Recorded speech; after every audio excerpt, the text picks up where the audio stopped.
you now can get into the really gritty parts of building. And building is literally inch by inch. You win this game by moving forward inch by inch. Once we get to actually project managing this, you can do it any way you want. I really like Trello. Some people really like a visible board on a wall. And there's also a spot in the template for you to put your mission critical items. So the point of this exercise is not to create a to-do list. Just be super clear.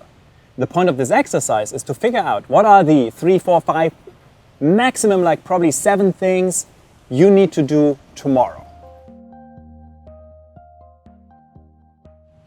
So I believe the mind map you just created is a really good starting point. It's probably something you just want to put on the wall to keep you reminded of like what is it you need to work on.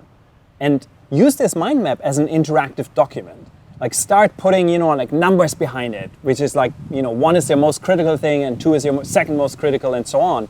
And then you can extract information out of that to create your to-do lists, your task lists, your sprint lists on how to build this thing. So your mind map becomes your central element. You're kind of like the thing you always can go back to see the big picture.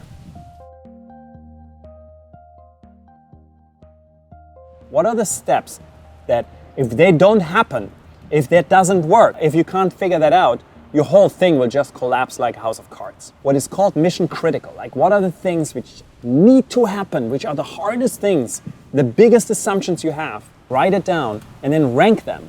Once you have that, you then break those things down into approachable little next steps. So what is it you need to do tomorrow you can do as a little prototype to get moving? So when Nexleaf came up with their idea of a temperature sensor, they said, okay, so what is the first thing we need to figure out? The first really hard thing for them to figure out is, does this technology even work? As an approximation to figure out if this technology actually works is, we go and buy a cell phone, and then we attach a temperature sensor to that cell phone, and we write a little bit of software. So your to-do list is, buy cell phone, easy.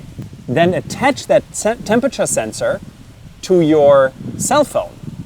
Well, here is where it gets really hard because you can't. There is no temperature sensor you can just like directly plug in.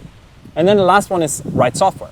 So out of those 4 things, you again take the one which is on the critical path, which is really hard, you figure it out.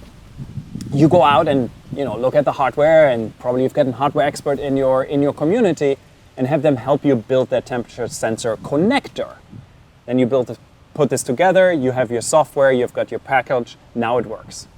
And now you go to the second thing on your step, which is, well, is this probably even useful? So what do? We go into the field and we try it. Rinse and repeat, and you get to the point we actually have built your thing by doing 1,000 little steps, one after the other.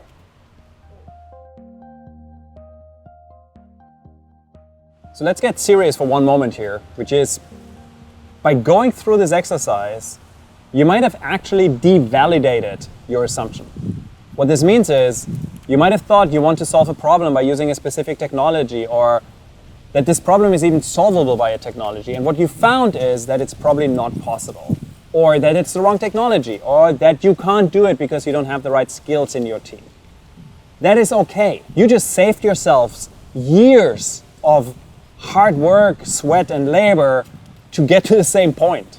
Like, that's the whole beauty of this exercise. In a very short amount of time, by just putting like a little bit of brain power and a little bit of research sweat into it, you can actually figure out what works and what doesn't work. So celebrate this failure as a win, because you just saved yourself a whole bunch of time, and I'm fairly sure by doing this exercise, you might have found another niche, another angle which works. I see just way too many single individual warriors out there wanting to do and change the world all by themselves. Understand that this is a team game. Be super nice. Make it super, super easy for them to respond to you. So instead of going and saying, hey, do you've got 3 hours for a lunch meeting with me? Just send them a very specific question, which takes them 5 or 10 minutes to answer. And your chance of getting a response is exponentially bigger. So go out there, find the right people to do this with. It's not a game for a single person. And if you've gotten this far, you're done with the template and you're ready to start working. You've got a handful of mission critical items that you can start working on tomorrow.